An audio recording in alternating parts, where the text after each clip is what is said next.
Assalamualaikum warahmatullahi wabarakatuh. Alhamdulillah, salatu wassalamu ala Rasulillah wa ala alihi wa ashabihi wa mawalah. Akhil muslim, saudaraku yang beriman dan bertakwa kepada Allah Subhanahu wa taala. Siapa di antara kita yang tidak pernah berbuat dosa? Siapa di antara kita yang tidak pernah melanggar perintah Allah Subhanahu wa taala? Setiap kita pasti berbuat dosa. Dan ini telah dinyatakan oleh Nabi sallallahu alaihi wasallam. Kullu bani Adam khata'. Setiap anak Adam khata'. Dan khata' dalam bahasa Arab artinya senantiasa terjerumus dalam dosa. Berulang-ulang terperangkap dalam perangkap iblis dan perangkap syaitan. Akan tetapi kata Nabi sallallahu alaihi wasallam, wa khairul khatta'ina at-tawwabun. Dan orang-orang yang berdosa, yang terbaik di antara mereka adalah yang bertobat kepada Allah Subhanahu wa taala. Pada kesempatan yang berbahagia ini, saya ingin mengajak saudaraku untuk merenungkan tentang luasnya rahmat Allah Subhanahu wa taala. Agar jangan sampai terbetik sedikit pun dalam hati kita keraguan untuk kembali kepada Allah. Keraguan untuk bertobat kepada Allah Subhanahu wa taala. Karena kita sama-sama tahu, saya pun menyadari, Anda pun menyadari, seringkali iblis datang membisikkan dalam hati kita, membuat kita ragu untuk berkembali kepada Allah Subhanahu wa taala. Membisikkan kepada kita bahwasanya dosa kita terlalu besar. Bahwasanya Allah tidak akan mengampuni dosa yang telah kita lakukan. Iblis yang datang kepada Anda, dialah iblis yang pernah datang kepada diri saya. Atau menyatakan bahwasanya Allah Subhanahu wa taala tidak rahmat, tidak sayang kepada kita. Ketahuilah bahwasanya itu semua hanyalah tipuan iblis. Tuhan kita, Rabbul Alamin, adalah zat yang sangat sayang kepada hamba-hambanya. Dan senang dengan orang yang bertobat kembali kepada Allah Subhanahu wa taala, kembali kepadanya. Sampai-sampai dalam satu hadis Nabi sallallahu alaihi wasallam bersabda, "Lau lam tuznibu la dhahaballahu bikum, thumma jaa'a biqaumin yuznibun fayastaghfiruna Allah fayaghfirullahu lahum." Kalau seandainya kalian tidak berdosa, maka Allah akan menjadikan kalian musnah. Akan membuat kalian hilang. Kemudian Allah akan mendatangkan suatu kaum yang mereka berdosa. Kemudian mereka beristighfar, bertobat kepada Allah. Kemudian Allah akan mengampuni mereka. Lihatlah hadis ini. Ternyata Allah Subhanahu wa taala senang dengan hamba-hambanya yang bertobat, yang kembali kepada Allah Subhanahu wa taala. Oleh karenanya kenapa kita ragu? Kenapa saya dan Anda ragu tatkala kita terjerumus dalam kesalahan? Untuk bertobat kepada Allah, untuk mengucapkan astaghfirullahal azim. Astaghfirullahal azim. Kenapa kita mesti ragu? Saya akan mengajak kita merenungkan tentang luasnya rahmat Allah Subhanahu wa taala. Ada sebuah ayat dalam Al-Qur'an yang dinamakan oleh para salaf dengan arja ayatin fi kitabillah.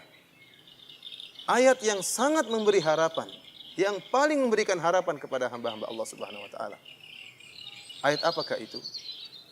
Allah Subhanahu wa taala berfirman, "Qul ya ibadiyalladzina asrafu ala anfusihim la taqnatu min rahmatillah.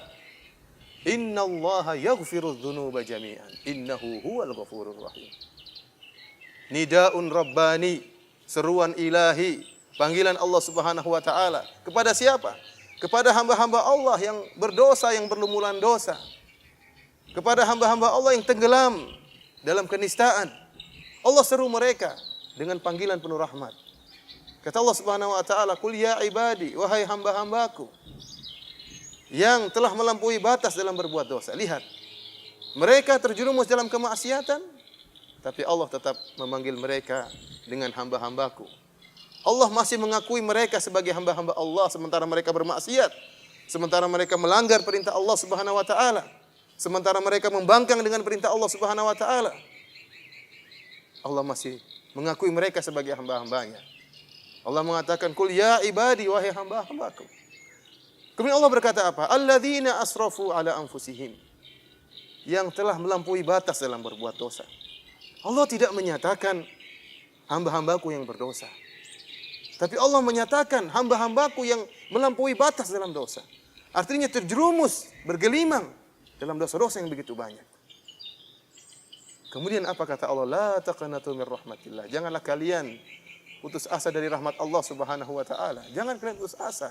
Jangan sekali-sekali terbetik dalam hati kita putus asa dari rahmat Allah, dari kasih sayang Allah Subhanahu wa taala. Innallaha yaghfiru dzunuba jami'an. Sungguhnya Allah Subhanahu wa taala mengampuni seluruh dosa. Innahu huwal ghafurur rahim. Allah tutup panggilan Rabbani ini dengan firman-Nya, innahu huwal ghafurur rahim. Sungguhnya Allah Subhanahu wa taala Maha Pengampun lagi Maha Penyayang.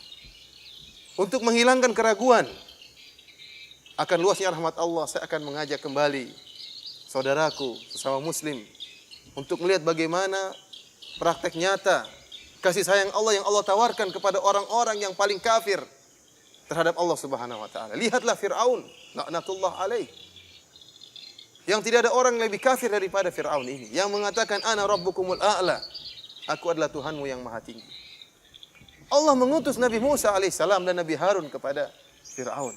Bahkan Allah mengatakan faqula lahu qawlan layyina la'allahu yatadhakkaru aw yakhsha.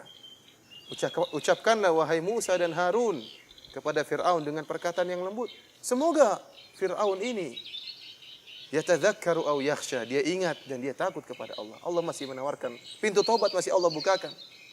Seandainya Allah tidak sayang kepada makhluknya, sedikit pun bersalah, maka Allah akan azab. Apalagi ada makhluknya yang mengaku sebagai Tuhan. Allah akan azab dan musnahkan dan binasakan sedetik itu pula. Akan tapi Allah Subhanahu wa taala masih menawarkan pintu taubat kepada Firaun. Lihatlah orang-orang Nasrani yang mereka telah berbuat kesyirikan, yang menyatakan Allah satu dari yang tiga. Tapi Allah mengatakan laqad kafara alladzina qalu innallaha thalithu thalatha. Sungguh telah kafir orang-orang yang menyatakan bahwasanya Allah satu dari yang tiga. Trinitas. Allah mengancam neraka, mereka akan diazab neraka jahanam kalau mereka tidak bertobat. Tapi di akhir ayat apa kata Allah? Afala yatubuna ila Allah wa yastaghfiruna. Apakah mereka tidak bertobat kepada Allah dan kembali beristighfar kepada Allah Subhanahu wa taala? Allah tawarkan taubat dan istighfar. Pada siapa? Kepada mereka orang-orang yang berbuat syirik. Yang telah mengucapkan kalimat yang buruk tentang Allah Subhanahu wa taala, menyatakan Allah punya anak, menyatakan Allah satu dari yang tiga. Namun Allah masih tawarkan taubat kepada mereka. Mari kita renungkan lagi tentang ayat yang lain, yang Allah bercerita tentang Ashabul Ukhdud, tentang raja-raja yang zalim, yang mereka telah membakar hidup-hidup kaum mukminin dan kaum mukminat dengan jumlah puluhan ribu, hanya karena mereka mengatakan amanna billah, hanya karena mereka beriman kepada Allah. Allah berfirman dalam surat Al-Buruj, innal ladzina fatanul mu'minina wal mu'minat thumma lam yatubu falahum adzabu jahannam walahum adzabul harim. Sungguhnya orang-orang yang telah menyiksa kaum mukminin dan kaum mukminat itu dengan membakar mereka hidup-hidup, bagi mereka azab yang pedih dan bagi mereka azab yang membakar. Allah mengatakan thumma lam yatubu, kemudian mereka tidak bertobat. Kalau mereka tidak bertobat, bagi mereka azab yang pedih dan bagi mereka azab yang membakar. Artinya apa? Masih ada kesempatan bagi mereka untuk bertobat. Kita dengan pandangan yang lemah, kalau melihat ada seseorang yang kemudian mengazab seorang mukmin, membakarnya, menyiksanya, maka mungkin terbentik dalam hati kita, orang seperti ini tidak bakalan diampuni oleh Allah. Orang yang hina seperti ini, yang begitu bengis menyiksa kaum mukminin, tidak akan diampuni oleh Allah Subhanahu wa taala. Bagaimana lagi jika dia membakar puluhan ribu kaum mukminin dan kaum mukminat? Akan tapi Allah Subhanahu wa taala Maha sayang kepada hamba-hambanya. Allah masih menawarkan taubat kepada orang-orang seperti ini. Oleh karenanya Hasan al-Basri rahimahullah menyatakan, lihatlah bagaimana kasih sayang Allah, bagaimana mulianya Allah Subhanahu wa taala. Qatalu awliya Allah. Mereka ini telah membunuh wali-wali Allah Subhanahu wa taala, tapi Allah masih menawarkan ampunan taubat kepada mereka. Saya ajak kembali saudaraku untuk merenungkan ayat yang lain. Kisah para penyihir Fir'aun.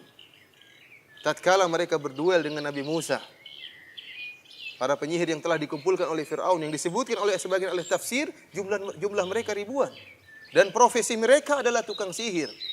Dan kita tahu sihir adalah kesyirikan. Yang syirik merupakan dosa besar. Lebih besar daripada membunuh orang lain.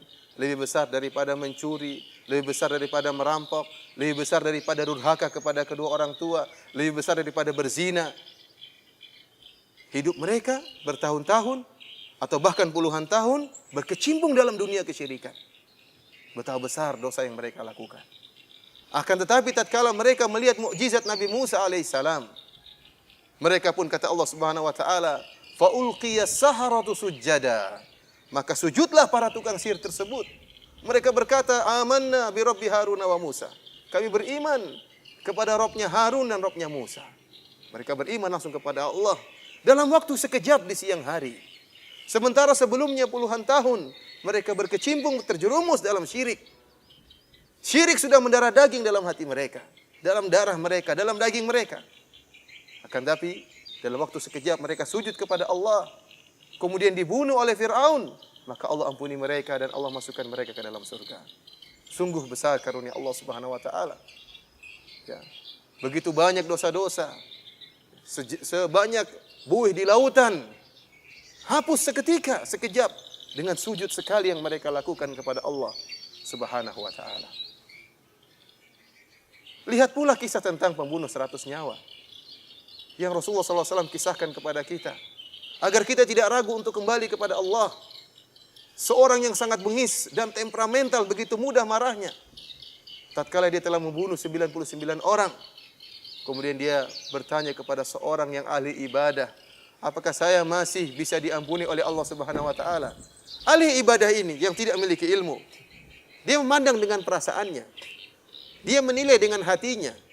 Dia mengatakan orang seperti engkau tidak akan diterima oleh Allah, taubatnya oleh Allah Subhanahu wa taala. Bagaimana mau diterima sementara engkau telah membunuh 99 orang? Akhirnya orang ini pun marah dan menyembelih, memenggal ahli ibadah ini. Kemudian dia ditunjukkan kepada orang yang alim. Maka orang alim tersebut ditanya oleh pembunuh, ya, 100 orang ini, apakah saya masih bisa diterima taubatnya oleh Allah Subhanahu wa taala? Orang alim tersebut memandang dengan ilmu, dengan basirah, maka dia mengatakan bisa. Pintu taubat masih terbuka oleh Allah Subhanahu wa taala. Maka orang ini pun pergi ke daerah di mana banyak orang beribadah kepada Allah, kemudian dia meninggal dunia. Kemudian Allah masukkan dia ke dalam surga. Lihat betapa luasnya rahmat Allah Subhanahu wa taala. Oleh karenanya wahai saudaraku, kita semua pernah berdosa. Baik dosa yang dilihat oleh orang banyak, baik dosa yang diketahui oleh orang lain, atau dosa yang hanya kita sendiri yang tahu. Hanya Allah yang melihat kita. Hanya malaikat yang mencatat dosa-dosa kita. Maka janganlah ragu, saya dan Anda jangan ragu untuk kembali kepada Allah Subhanahu wa taala, untuk bertaubat, untuk meneteskan air mata mengakui dosa-dosa kita. Sungguhnya Rabb kita Allah Subhanahu wa taala sangat sayang dan gembira kalau kita kembali kepadanya. Demikian, wa sallallahu ala nabiyyina Muhammad wa ala alihi wa sahbihi wa sallam. Wassalamualaikum warahmatullahi wabarakatuh.